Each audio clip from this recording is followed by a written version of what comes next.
Hello and welcome back to the Bikefit and Beers podcast. I'm James, your host, and today we've come back to Velo Atelier in Warwick to speak to Lee Prescott. We're going to be discussing the origins of Bikefit, how it's evolved over time, and also what to look out for in a perfect fit. But before we get too serious and Lee and I start rattling off about Bikefit, we've got a quick fire Q&A that Tom's making me read. So Lee, I put this to you. Would you rather ride a bike that's perfectly fitted to you but is the most obnoxious neon colour ever, or ride a bike that looks amazing but feels terribly uncomfortable because it's the wrong size? Oh, neon every day. I grew up in... I started riding in the 80s. That's what I'm used to. I did not see that coming. Maybe the egotist in me would almost rather be uncomfortable with riding a cool-looking bike. Nah, I don't care. I don't care what I look like. I look shit on a bike anyway. I've got some amazing photographs of me when I'm like 8 and 9 on a Mel mountain bike that I bought. I don't even know what that is. And sprayed it like fluorescent purple. And it had like mint sauce stickers all over it. Oh yes, mint sauce. Stuff like that. Is mint sauce even a thing? Oh yeah. Still. Yeah. I mean. Yeah. I saw Joe Burt at a show last year. Like, he continued to impress, Joe Burt. So for the viewers at home watching on YouTube or people listening via Spotify or whatever, Mint Sauce was a little character that featured in the mountain biking UK magazines. It was a little sheep that used to ride a mountain bike and just went through all of these little escapades and adventures. And it was just a hilarious little cartoon strip that appeared in every MBUK episode, but every edition of MBUK. But yeah, very, very cool. We're talking about an era of 90mm stems on mountain bikes and centre pull brakes, aren't we? Absolutely. God. Right. Well, we're delving into the history books today.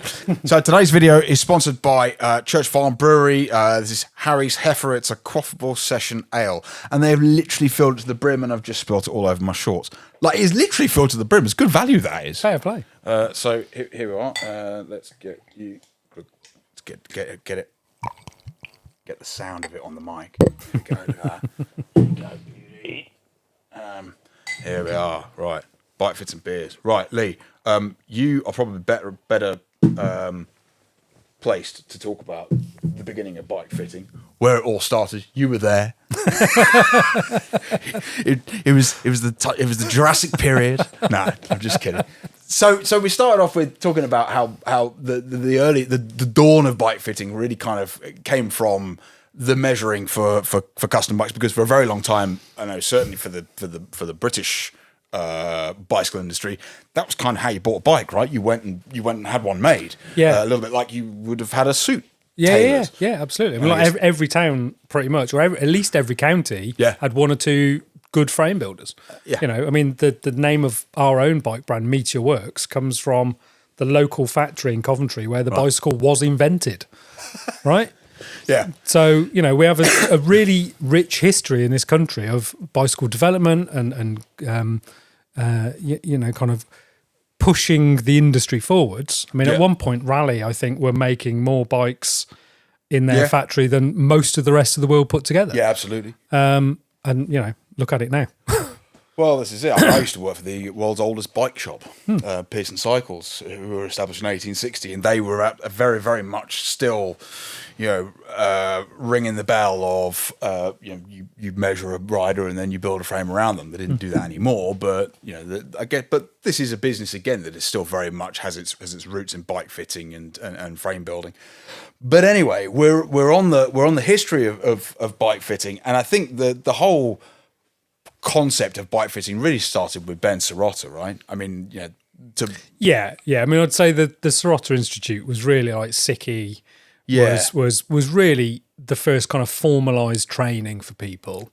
To start looking at cycling ergonomics. Because Ben Serata was a frame builder, right? Yeah. And he built steel and titanium bikes, also with carbon kind of tubes and lugs and stuff. So essentially, this was a protocol to enable more people to sell his bikes. Is that the way that it went? Yeah, essentially, he started off as just a frame builder, and then became more and more successful, and more frame builders were going to him to learn. So, and I think essentially he just was like, well, let's formalise this and create a training package and a book, and if you really scour the internet, you can probably find a copy of it somewhere. But you know, it became the first, I would say, really formalised training. Before that, it was kind of people making up their own rules. Whereas he took a lot of the kind of standardised rules, and including some of the stuff from, you know, the old Italian guidelines. I forget the exact. It's like the Conconi guide or something like that. Yeah, that was pedal axle. Yeah, and that had a load of like the ratio based kind of proportions for frame sizes and that sort of stuff.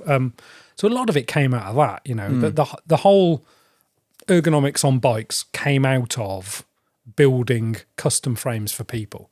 Yep. And I think that then started to die away a little bit as, you know, custom frames became less popular because mass-produced bikes became more affordable, and people were just like, oh, we'll just buy them. Well, for a very long time, you couldn't buy a custom carbon frame, could you? No. Parley, you could buy a Parley maybe, and they were wildly expensive compared to the mass-produced stuff. Yeah, I mean, if you look at some of those early frames that like Lance was riding, you know, they were Parleys. They were rebranded. Yeah. You know, they weren't OCLV frames. No, but this is the thing. So I guess I wonder whether the demise of bike fitting or the demise of the custom frame has come about just through the need and want and will for people to have people to have carbon frames. But so Serata was building and designing frames. I know he certainly had partnerships here in the UK. Phil Cavell and Julian Wall at Cycle Fit were certainly big purveyors of that brand. They always sort of seem to look a certain way, like tall head tubes and very slack head angles. But you know, that's probably representative of the people that were buying them. Yeah. And I guess you've also got the people in the kind of background who were leading the more academic charge. Yeah. I mean, I guess, you know, like the Serata Institute was very much born out of industry. Yeah, right? Absolutely. And I think, and you know, that sort of all started late 70s, early 80s. And it took a long time for anyone else to really like take much of an interest. Yeah. But I think it was really like when like the birth of sports science and you know, actually a bigger growth in professional cycling and more money coming into the sport, that people started actually putting a bit more research into it, and you started getting clinicians getting interested. So you got like, you know, the likes of Andy Pruitt and like Steve Hogg and Happy Friedman getting involved, and the godfathers of bike fitting, widely regarded as. Yeah, and they, you know, they really set, I think, the ball rolling in terms of bike fitting as a sports science.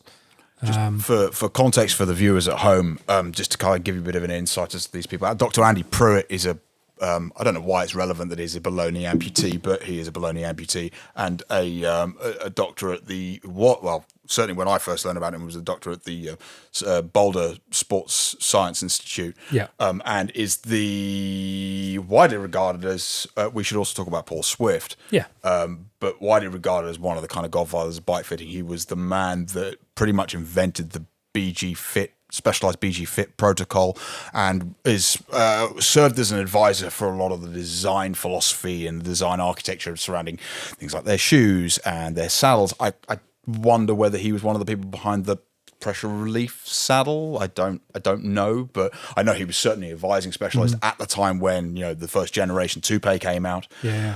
So, you know, this guy's, you know, he's a big deal in bike fitting. Steve Hogg is an Australian gent, you know, and I think widely regarded as the most experienced bike fitter in the world, something like that. I mean, I think, you know, Steve brought in a whole range of thinking and techniques around neurology and proprioception. The man's a freaking genius. Yeah, like stuff that you wouldn't even consider, like, without really understanding how the body works on a really kind of almost macrobial level.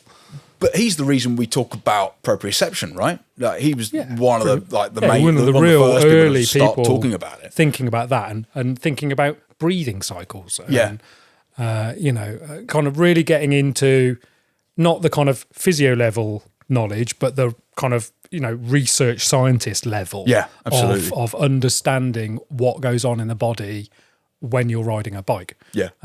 Which actually, when you look into it, is an incredibly complex thing for something, you know, a 3-year-old can do.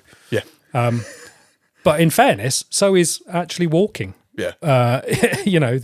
The amount of brain activity and muscle recruitment and proprioception required for you to literally stand up and walk down the street is when you get into that level of research is unbelievable. Yeah. And we have like putting a piece of metal in between our legs and some spinning carbon discs. Yeah. And not, and bearing in mind most bikes are perfectly symmetrically engineered. And we very much are not, right? So, and that's often where the rub comes. And then what Happy Friedman is. I don't actually know much about Happy Friedman, but I know he's a doctor over in New York somewhere. So Happy will be the first to tell you he's not a doctor. Oh, fine. He's not a doctor then. So he actually started. I had the pleasure of chatting to him quite a bit over the last couple of months. He started working in a bike shop. Yeah, and got into bike fitting. Early days.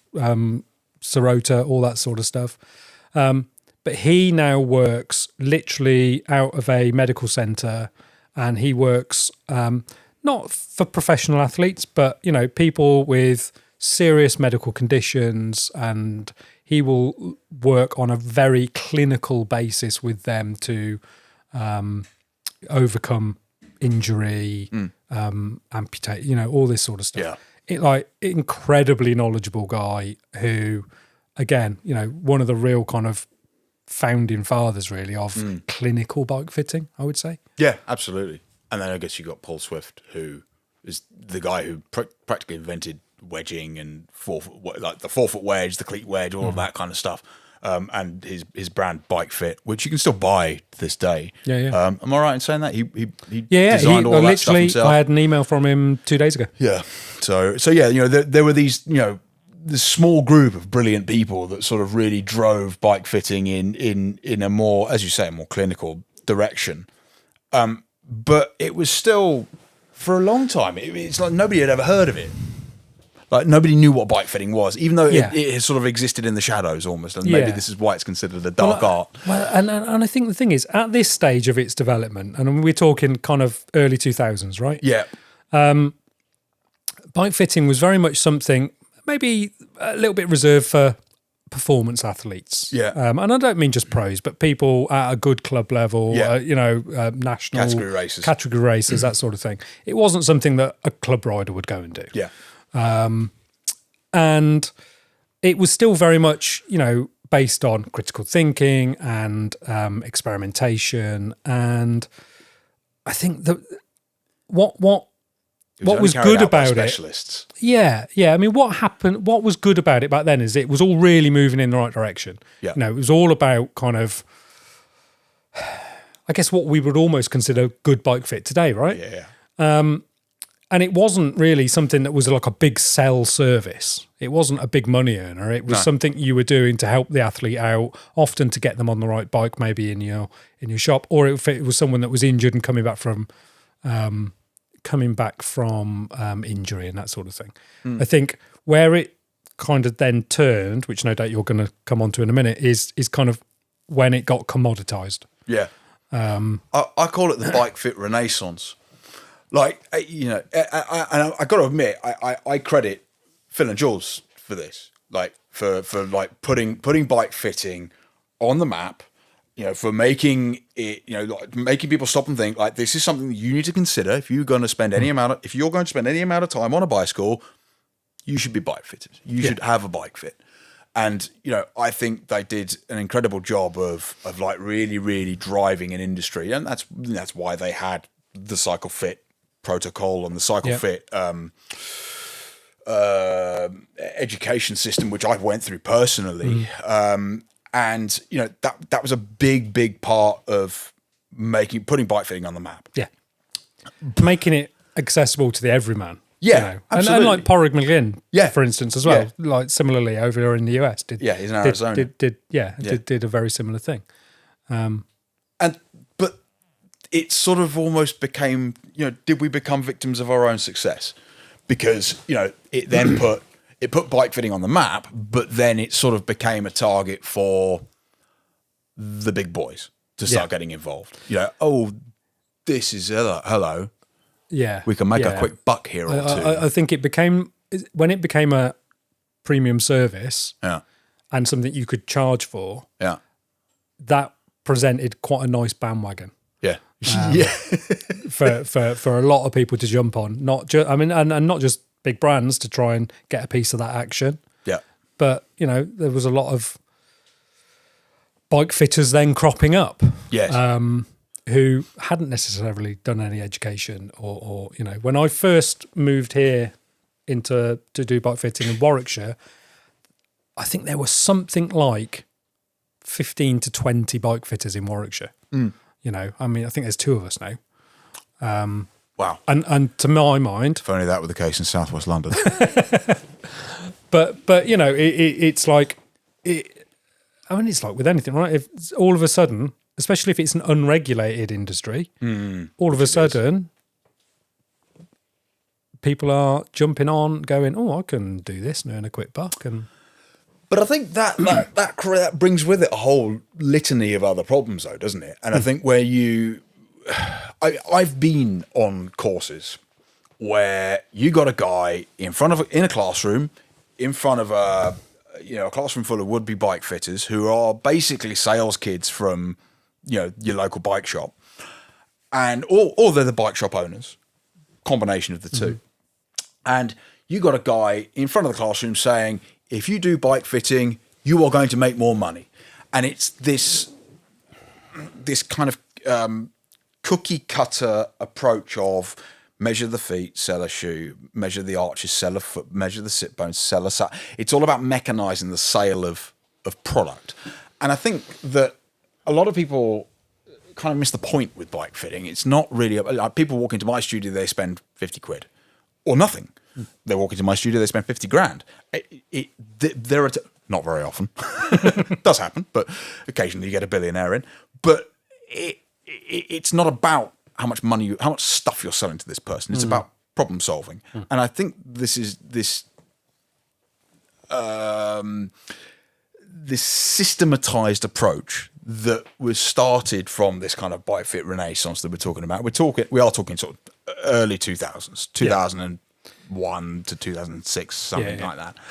And it gave rise to all of these different protocols, like, you know, BG Fit from Specialized, Trek Precision Fit. There were a few others, and they were all fundamentally the same thing. They all taught the same thing. Did you have much experience with any of those? Like, did you do any of those courses? Yeah, I mean, I did the retool course. I did a bunch of stuff with the guys at Bikefit. Yeah. I never went through the Trek Precision course, which is interesting because actually I use a lot of the same kit that course was using. And you know, like, I think at that point things were still kind of heading in the right direction in terms of methodical, like, testing and data-led fitting. To me, where it kind of went wrong for a little while was when the arms race started. Yeah. In terms of how expensive can we make our tape measure, right? Let's have a computerized bike that puts you into whatever geometry of our bike range is and all that sort of stuff. And that's, you know, and that's where the retail theatre took over from the actual bike fitting. Yeah. And it was more about selling bikes, kind of putting you through an experience that made you feel like you'd, you know, had lasers shone at you and had some robot do this, that and the other, and you left 350 quid poorer with probably not that much of a better fit. And don't get me wrong, I'm sure there were lots of good people using that kit doing good fits, but the important bit there is it's the good people, not the kit that's doing the fit, right? Yeah. And we've talked about this before, but you know that kind of soured a lot of people because they'd gone in, dropped a bunch of cash on a retool fit or a guru fit, and still today we have people coming into the studio going, oh, well, I'm not really sure I need a fit because 10 years ago I had a retool fit. And you know, people are probably bored of me saying, you know, that's like saying you've had a Snap-on Tools bike service. Yeah. It's a piece of measurement equipment. It isn't the thing doing the bike fit. But in the same breath, you're lucky to have that person come through in the first place, because there are a lot of people out there that say, oh, bike fitting, what a load of crap. And, you know, quite a lot of bike fitting could be considered a load of crap. But if you end up having a bad bike fit in the first place from a fitter that A, isn't interested, B, isn't educated enough, whatever it is, you're not going to get the right experience, you're not going to get the right outcome, and as a result you're going to have a bit of a sullied opinion of what bike fitting represents and what it can do. Yeah, you're going to tar all bike fitters with the same brush, right? Totally. And that's where I think people like us that are trying to promote good bike fitting really are having to educate those people that come through our doors and show them what a good bike fit actually is. And, and I think, like you say, and it's not about how much money they spend. Yeah. The way that we run our protocol is that we do like a triage session first. And at the end of that, we then discuss what needs doing and how much that's likely to cost because of how much time it will take. Yeah. Yeah. And actually, if they come in and their bike setup's perfect, then they leave there and they don't pay any more. Do you know what I mean? Yeah. It's like that you pay happens. for you. No, it's very rare. but you pay, of course the bike fitters are going to say that. you pay for what you need. Yeah. And everything's evidence based. There's no snake oil. Yeah.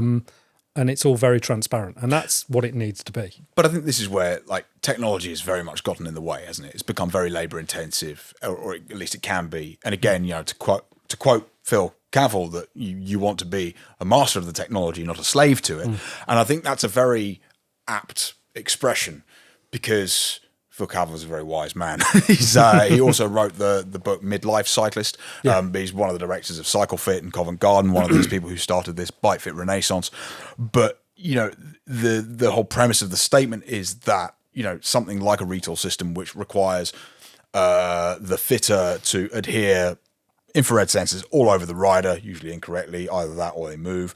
And the whole process of setting up the system and monitoring the system is very labour intensive. And I remember watching a system being presented at an ISCO once, and I think it was Todd Carver leading it actually. And the one thing that struck me about that entire presentation was that he was sat there with a computer, and sorry Todd if you're watching this, but and he was presenting to an audience. But the cyclist was behind him or next to him, and he didn't look at the cyclist once. And unfortunately, that seems to be representative of a lot of not necessarily just retool fitting, but a lot of fitting that is got a lot of motion capture and all this kind of stuff. Yeah, and don't get me wrong, retool is a very good bit of kit for measuring stuff. It's a good tool, but the key is it's a tool. Yeah. And Todd is a great fitter. Yeah. But I think when you're using some of these high technology systems, it can lead to what you're saying. It can lead, if you're not really conscious of it, to a real lack of empathy with the client. Yeah. And that's really important, especially if they're injured or they're, we often, and I'm sure you do, will see people who are, about to give up cycling. Yes, absolutely. Sometimes we are their last port of call, and they're like, "Please help." Yeah. And the last thing I want to be doing is like sitting there with a clipboard going, "Right then," It's like you've got to engage with people. You listen because sometimes we had a couple yesterday. You'll get people in, and actually the bike's set up fine. They're just they've got into such bad habits with it that their posture is their enemy. Yeah. And so you're having to kind of repattern their movement patterns and learn new habits and that sort of stuff. To do that, they've really got to trust you. Yeah. And you've got to build that level of empathy with your client really quickly. So you've got to be the trusted advisor, right? And you can't do that if you're trying to flog them stuff. Absolutely. So something that I've just thought about as you were saying all of that, I was listening, was that how important do you think it is that your bike fitter actually rides a bike? The reason I ask is that there are some people out there that do not ride bikes but are bike fitters. Mm-hmm. Is there a value there? Is there? Should that be a red flag? Should that be part of the IBFI protocol? I don't know. Is the short answer? It's an honest question. Because it is an interesting question. Because a lot of what I've learned that I apply to my customers, I've applied to myself first. and I've tried it and I've tested it, and it it either works or it doesn't. Yeah. I think I would say it's interesting, right? When I was starting out in my career as a bicycle designer, I used to get really annoyed. I was going to say something else then. I used to get really annoyed with magazines and brands promoting such and such bike designed by this pro rider. And I'm like, right, so some guy who spent all his life riding a bike is better at designing a bike than someone like me who spent all my life learning the engineering principles and and has studied geometry and ergonomics and that sort of thing. And I used to be like, just because you can ride a bike doesn't mean you can design one. And that used to really bug me. However, now I'm getting a bit longer in the tooth and can have a little bit more of a longer view on these things. To bring it back to the Bikefit side, I think you can do a good bike fit without riding a bike regularly. I think that's possible. Can you do a great bike fit without having that empathy of understanding how this feels when you do X, Y, and Z? Probably not. Or how I guess where I was going with it was the way you can manipulate or influence the way a bike rides purely by altering positions. Things like saddle setback and saddle height will influence weight distribution, for instance, and thus the handling characteristics of the bike. And we've always strictly cited stem length as the only way to remotely change the way a bicycle rides, but it's complete nonsense. It's not true at all. So I guess having that understanding is kind of where I was going with the question, with the line of question. Yeah. I mean, I think, increasingly in my practice, I'm working more with teaching the human new techniques than changing the bike. Yeah. Obviously, yes, you need to get the bike in the right place. But for them to get the real maximum out of it, you need to sometimes teach people how to sit on a saddle properly. Yeah. What part of their pelvis should be in contact? Have you got a shark saddle? Not here. But, and some stuff like that. How should you relax your shoulders? Yeah. What should a smooth pedal stroke feel like? And how do you learn how to do that? And because if you're chopping wood, you're never going to be stable on the saddle, regardless of whether the saddle's in the perfect position or not. So there's a lot more to it than just moving bits around and getting the bike in the right place. In a lot of ways, that's the easy bit because that's Allen keys, right? Some of the real kind of, I think, skills that I'm still learning today are applying habit changing to people, getting them to reconsider and repattern their movement. Yeah, breaking bad movement patterns. To provide them with the movement pattern they need for the type of riding they're doing. And that's constantly evolving. You think, the amount of different styles of riding now that are, gravel's now got about 25 different categories, hasn't it? I'm just waiting for the next big thing to drop. All right, well, we'll pull it round to, we've talked a little bit about the history of bike fitting and that, all of this tech gets in the way. A lot of it's kind of fallen by the wayside. Certainly the support for retool fitters has definitely died a bit of a death since the Specialized acquisition. So retool was originally it was a privately owned kind of concept, whereas Specialized bought it on and kind of amalgamated it with their BG Fit protocol. But I guess, simply put, what do we think constitutes a good bike fit? I feel like there are, because of what we've covered in this video so far, or in this discussion so far, there seem to be two different reasons why someone might go for a bike fit: pain/performance or new bike. I mean, I personally, like with my own business, I kind of package that all in one and kind of do it for everything. Whereas it sounds like you do something quite different in terms of you speak to the customer prior to that, as you say, you triage them. But I suspect the net results of both of our fit processes are pretty similar. Yeah. You end up with a customer that is either faster, in no pain when they were in pain, or they end up with a bicycle that fits them beautifully and perfectly and rides well. Yeah. And sometimes you just get people in who just want a sense check. They're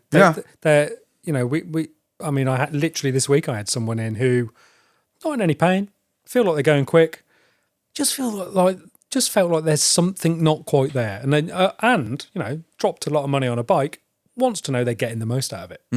So just wanted to have a little sense check.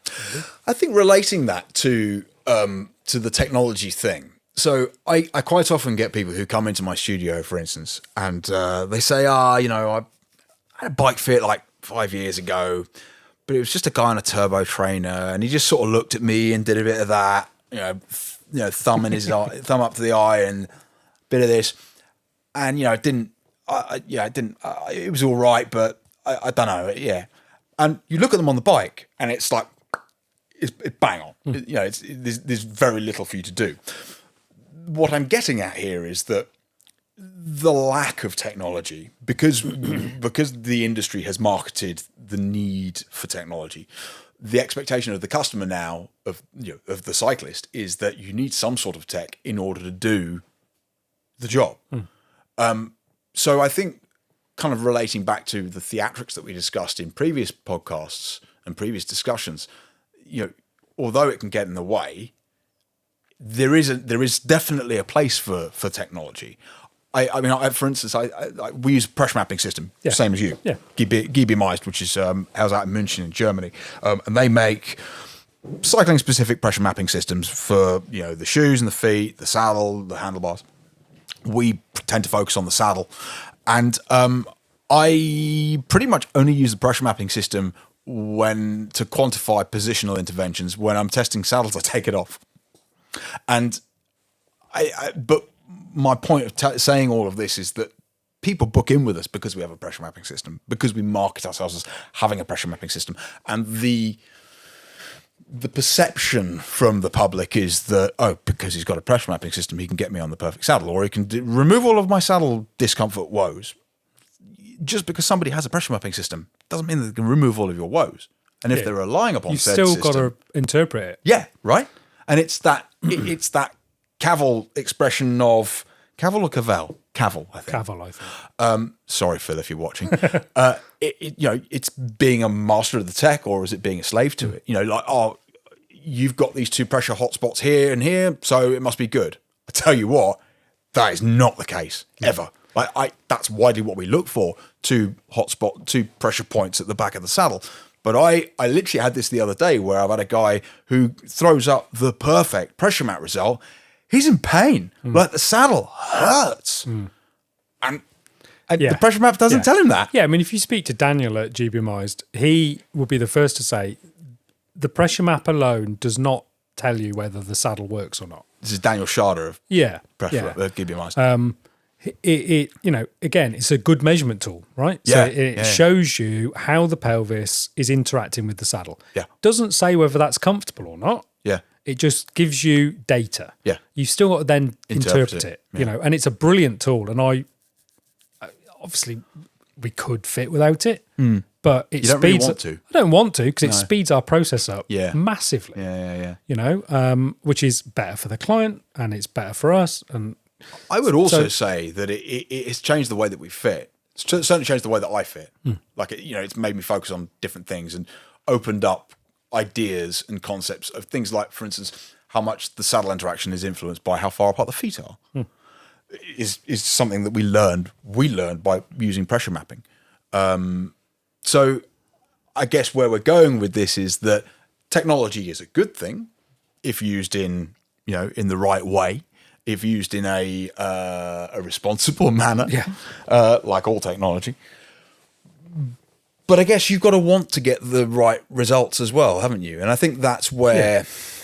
Well, think of it like a mechanic, right? Yeah. If you're a good mechanic, you can fix a bike. Even if your tools are not the best, you can get there. You might have to be more careful and take a bit longer to do it, but you'll still get a good end result. the point of good tools is it speeds the process up, makes it more repeatable, makes it more accurate.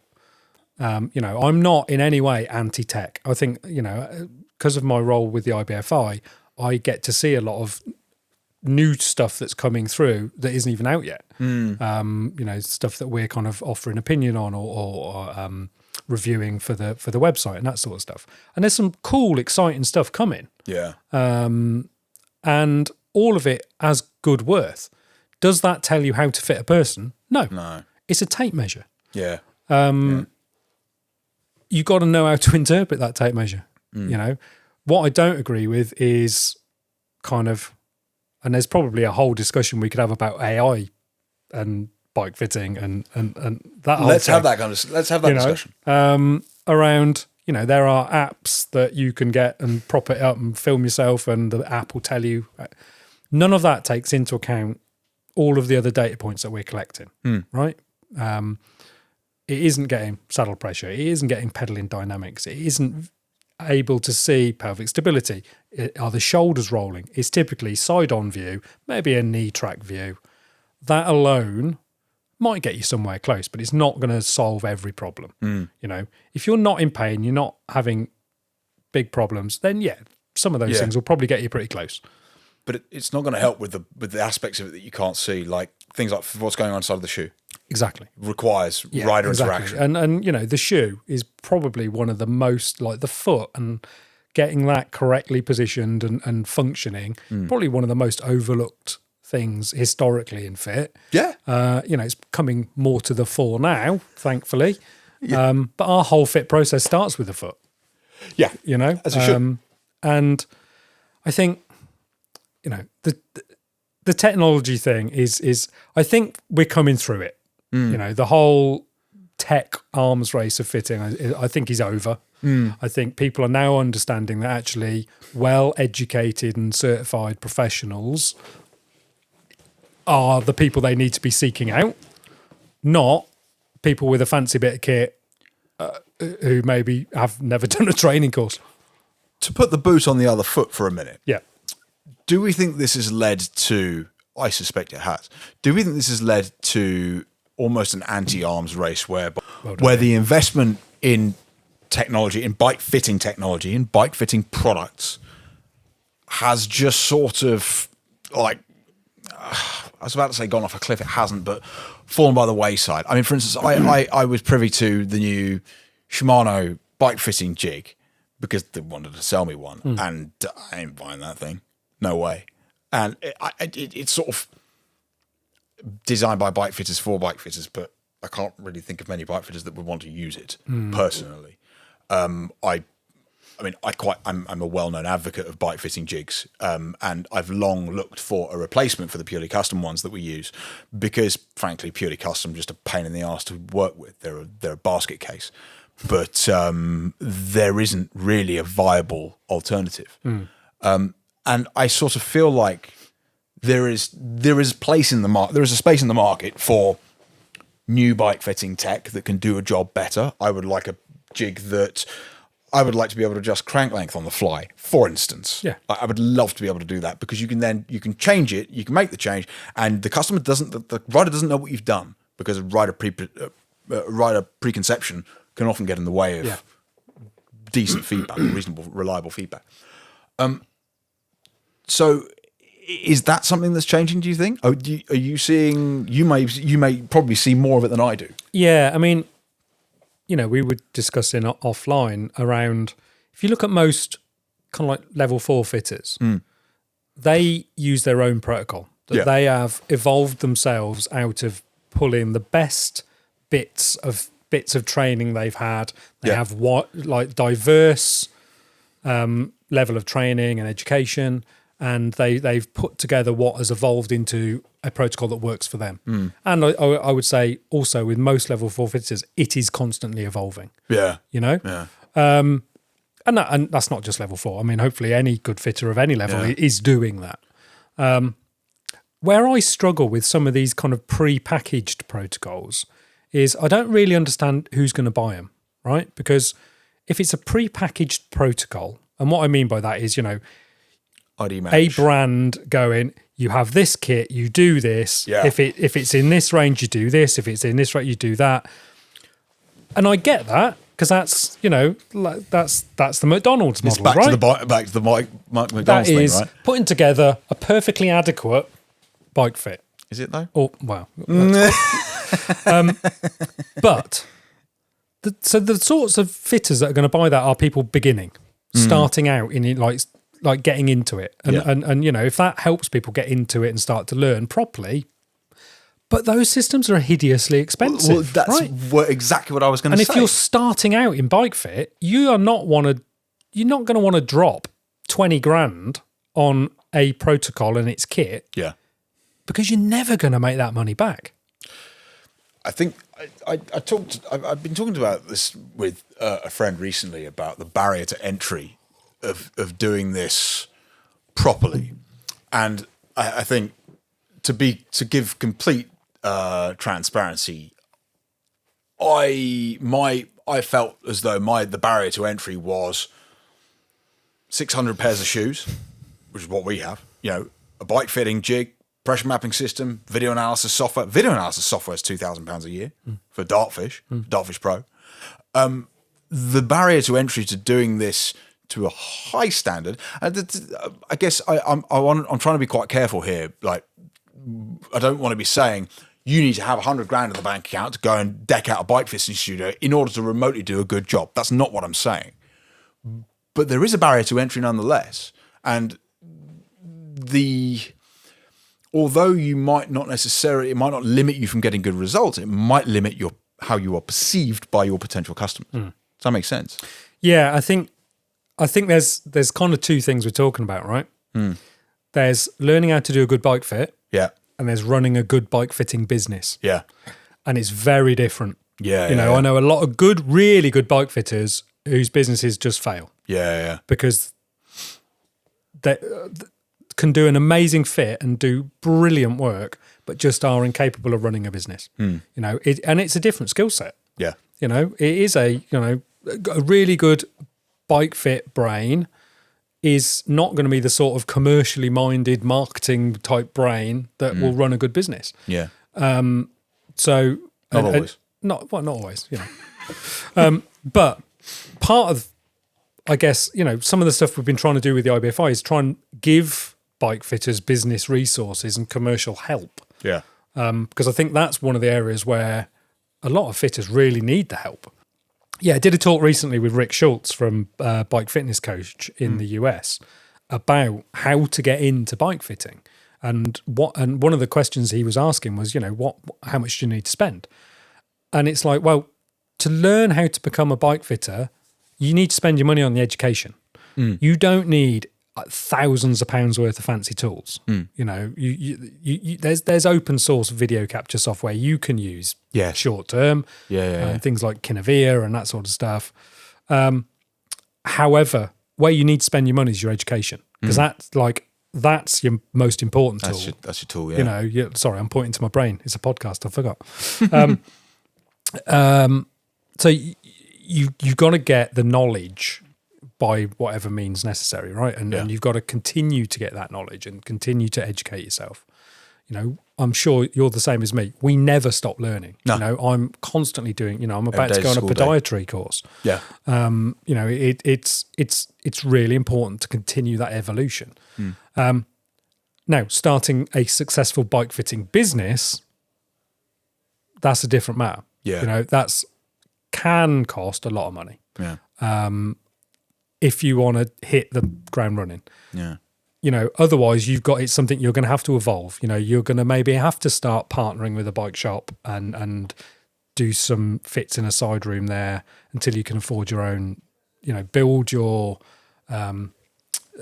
client base up and your reputation and all of that sort of thing. So, it's tough. It's a tough business. It is tough business. And I think a lot of people overlook that. A lot of kind of would-be bike fitters look at, perhaps the likes of us and think it's an easy gig. but it ain't. it's 7-day weeks for a long time. Yeah, I mean, admittedly, I'm also doing IBFI voluntarily at the moment as well, right? But I work 7 days a week, and it's very rare I turn my computer off until 10 o'clock at night. Yeah. And I'm up at 6 o'clock every morning. I'm here at 7. It's a hard gig, man. It's hard. But what keeps you going every day? Honestly, well, there's two things, if I'm honest. On the Bikefit side, the thing that I love the most, the thing that like spurs my passion for Bikefit, and it is a passion because I wouldn't spend all this time volunteering for free for the IBFI if I didn't care about the industry.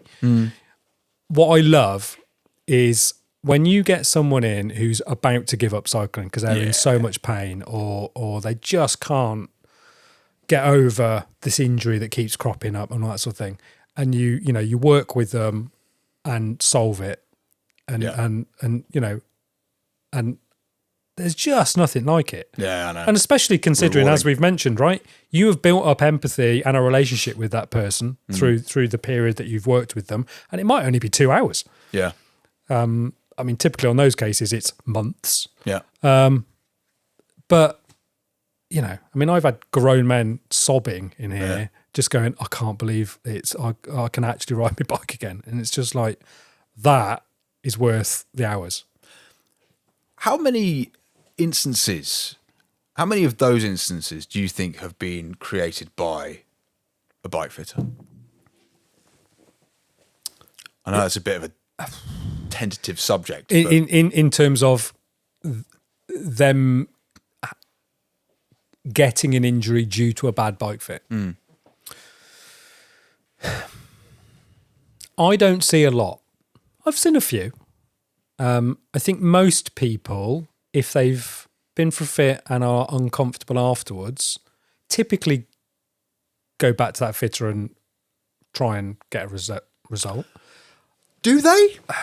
I mean, most they of the should. Ones, yeah, I mean, most of the ones I see, I have had a few who have been like, and this is a totally valid point as well in terms of, I've had a few people come in, they've been like, I went to see such and such a fitter, it just didn't gel. And that's fine. That's not the bike fitter's fault as such. No. That's personalities. Could be personality clash, right? Yeah. As we've been saying, this is a scenario really where you're having to create an empathic relationship with your client, and some people are going to butt heads. Yeah. And if that's the case, then they're probably not the fitter for you. You go and find someone who you get on with and does talk on your level terms. Kind of thing. So I've had a couple of those. I haven't seen serious injury. I've seen silly little niggles due to stupid stuff. I meant things like horrendous saddle sores because the saddles are like a yard too high or whatever. Yeah, I've seen stuff. Yeah, I mean, I didn't mean necessarily debilitating injuries. Yeah, but people who can't ride their bike for more than an hour because their position sucks. Yeah, like sore knees because there's bits of plastic under their cleats that shouldn't be there. Yeah, that sort of stuff. Yeah, we see that. Should we talk about that? Because I seem to do a lot less wedging than I used to. Is that the case for you as well? I haven't. I fitted a leg length shim this week for the first time in about 2 years. Bloody hell. Must have been a big leg length difference as well, though, right? It was about 3 times the length of the shim that I put in. Yeah. Interesting.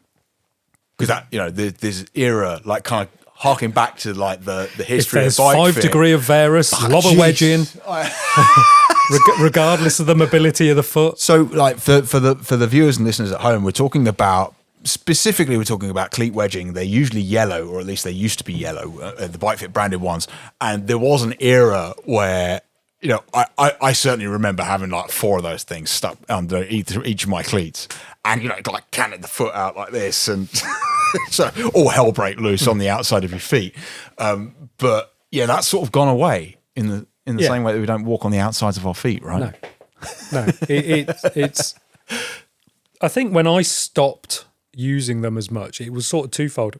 Firstly, I'd been on a course, not a bike fitting course, but like a podiatry course. and just to go and learn more about the foot and how it actually functioned and how the joints worked in every part of the foot and all that sort of stuff. And it just made me realise, oh, all these bits of plastic I'm putting in aren't actually doing anything. Nah. It's retail theatre. Yeah. I don't need to do this.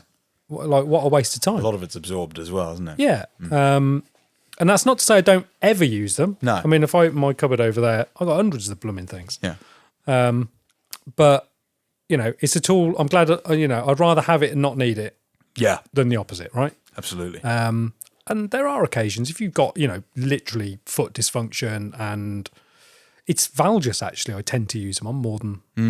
That is if they've got a functional valgus deformity in the foot. In the forefoot. In the forefoot. That is sometimes I will break out a shim. Uncommon that though.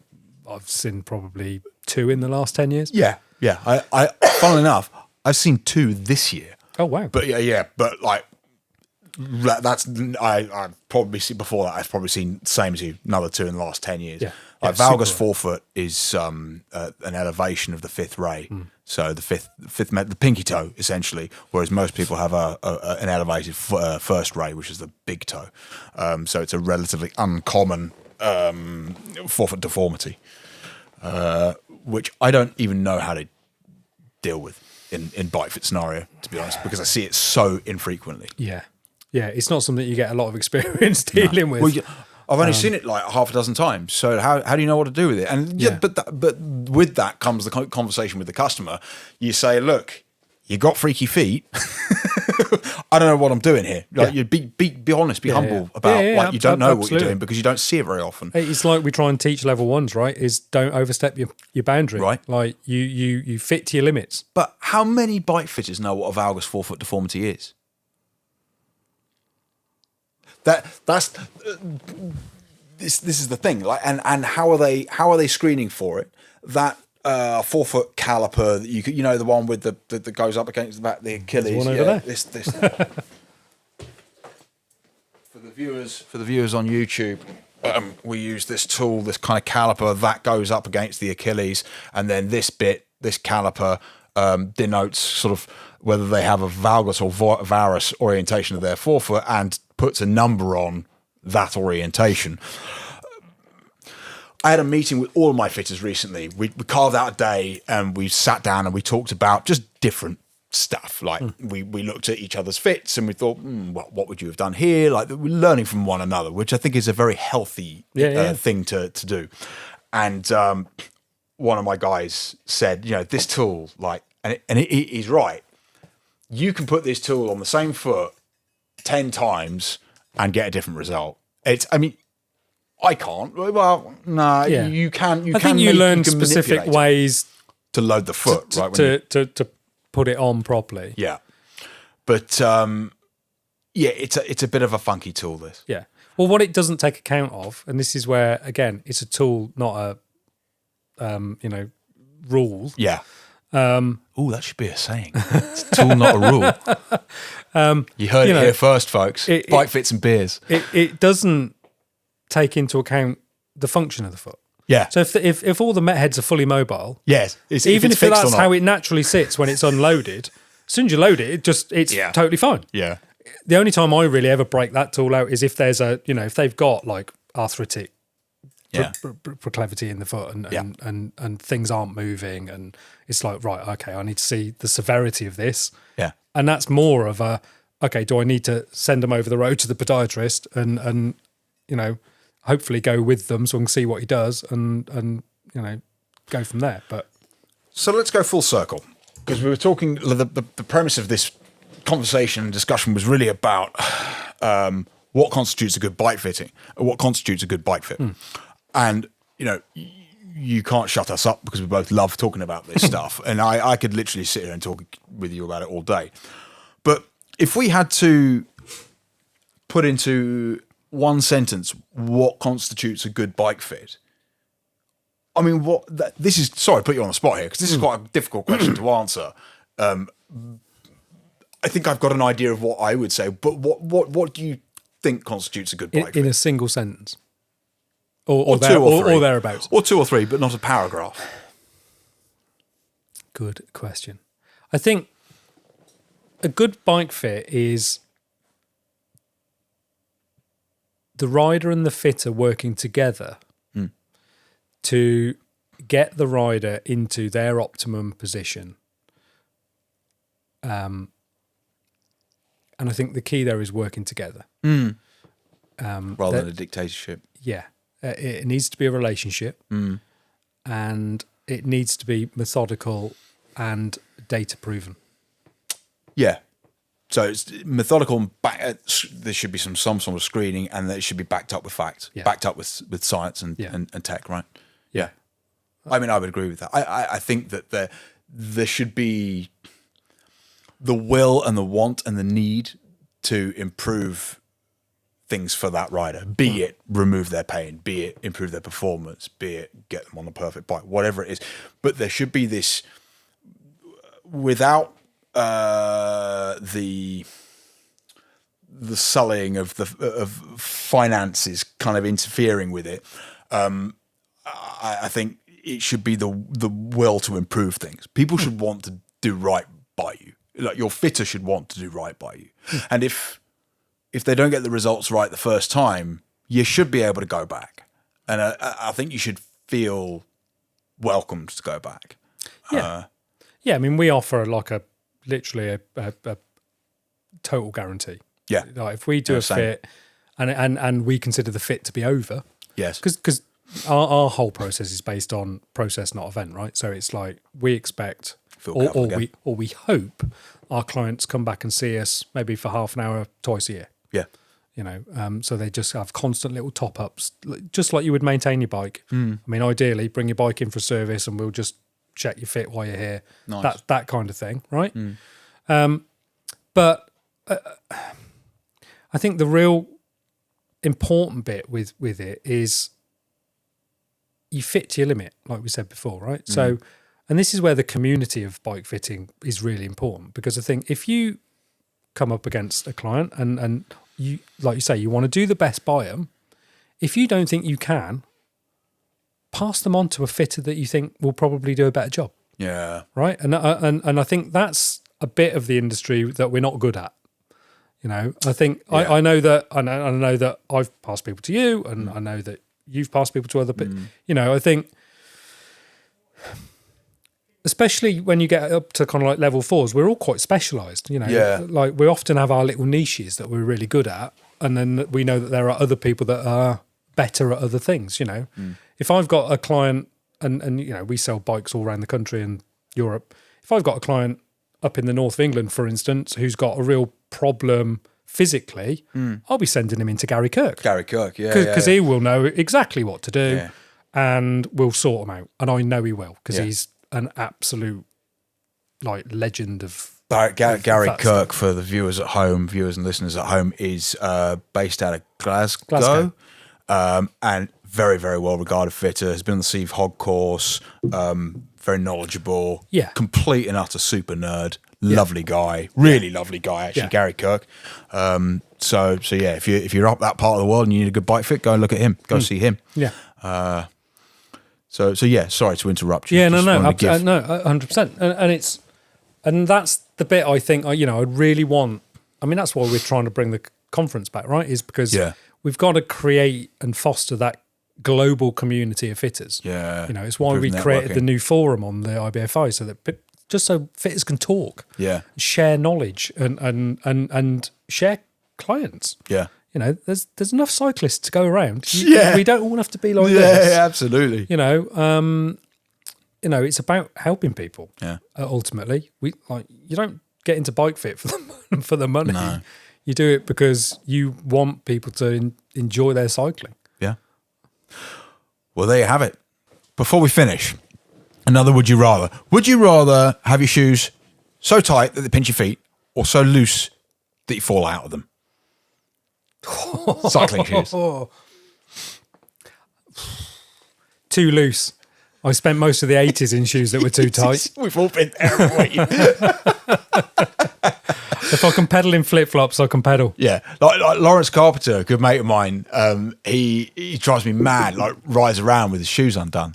But that's an indication of good fitting shoes, though. To be fair, like you can ride around with them undone. My turbo shoes currently have no boas on them because I gave them to a client because he needed some spares quick. Oh my god! I don't. All of my shoes fit me perfectly. they're all Lakes, of course. As they should. Yeah, absolutely. Well, thank you very much for having us back again, Lee. Don't forget to check Lee out. He is under the name Velo Atelier up here in Warwickshire, Warwick and Warwickshire. Please also don't forget to check out the IBFI. It's the International Bike Fitting Institute, just by Googling IBFI. And thank you very much for listening / watching. Please don't forget for our YouTube viewers to like, comment and subscribe. And we'll see you for the next one.